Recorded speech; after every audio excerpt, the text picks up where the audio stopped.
Chris, congratulations on another successful NAB. Tell me the statistics. How many people? How many exhibitors? We should land at around 65,000 people. It's right at about the level we were last year, maybe a smidge more. We've got 1,300 exhibitors covering about 700,000 square feet of space. That's up about 10% from last year. So it's good to see companies coming back in, growing their presence. It's been a really vibrant show, so far. Today will be a busier day. Excited to see it, and been a great crowd so far. What was your goal behind this show?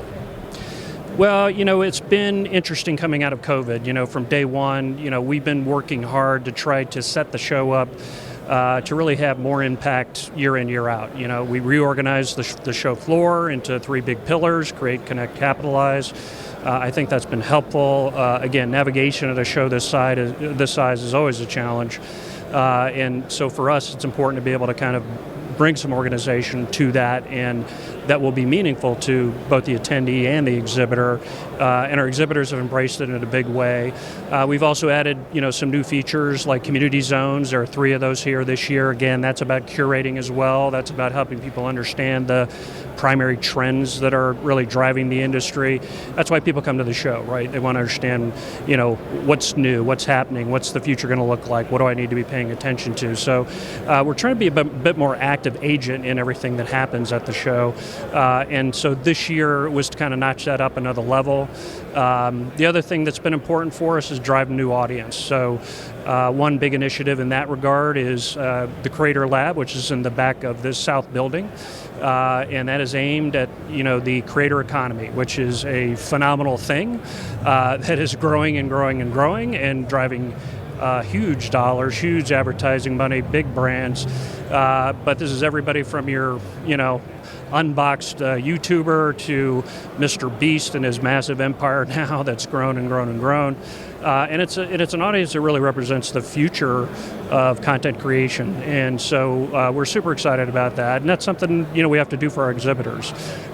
They want to see their old customers, sure. They spend some time with them and do some business, but they also want to see new players, people who are coming into the industry and now evolving the industry. So that's a good example. Chris, it's been 30 years, and as we look at the show over your shoulder, it has grown and grown and grown, and you've been in charge of it all 30 years. What are some of the highlights? Well, certainly the internet and its impact, and what digital has meant to a complete transformation of the industry. I came in kind of right as that was blossoming and booming. And unfortunately, then that big bubble burst. So I remember very vividly when we were a 2-facility show at the Sands here in the Las Vegas Convention Center, which made for some fun and interesting logistics challenges, but somehow we pulled it off. And most of that new digital multimedia side of our world coming out of the internet was over at the Sands. We used to joke all the time about, hey, that's over there, that's software and ponytails and T-shirts, and over here, it's your core broadcast business, and that's suit and ties and a little different atmosphere.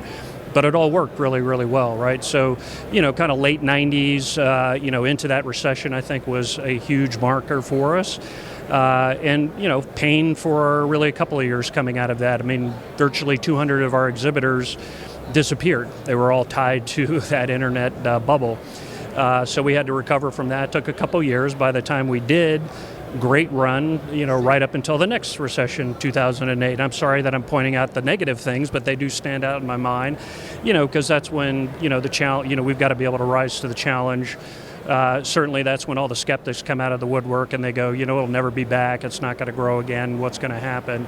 Every time we've recovered. And it's really because the industry has been that resilient, through all of that. It's great. I mean, we've certainly worked hard to try to bring people back, but the industry each time has, adapted, continued to evolve. So, the innovations from digital to HD, to digital radio, to now HDR, and we were talking about 2K at one point. We're now 8K and 16K, so the Ks just keep growing, and that's exciting. I mean, that's what people want to come and see here, and it really makes it a fun show.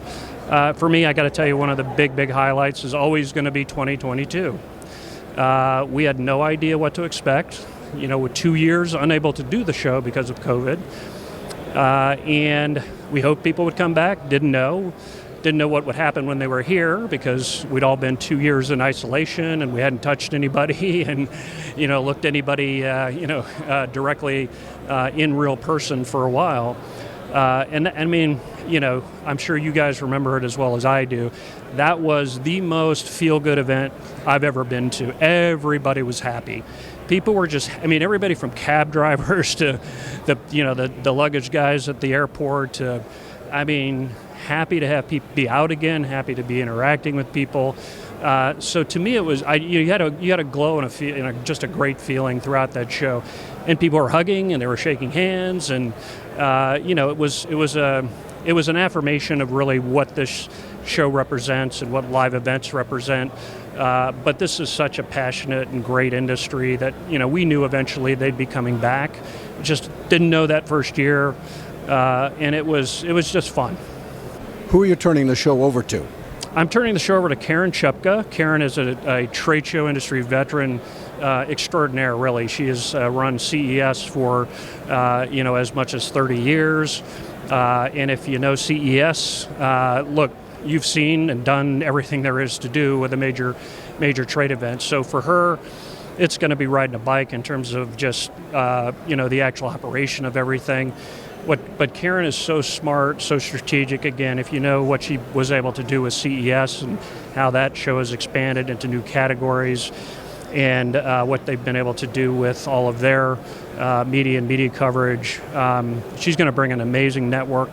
She's going to bring some great ideas. I'm super excited about her being I know Karen personally and I have known her for a long time, but I know she's not only a good person, but she's going to do a great job here. Chris, we wish you all success. Thank you much. Thank you very much, Larry. Thanks for having me.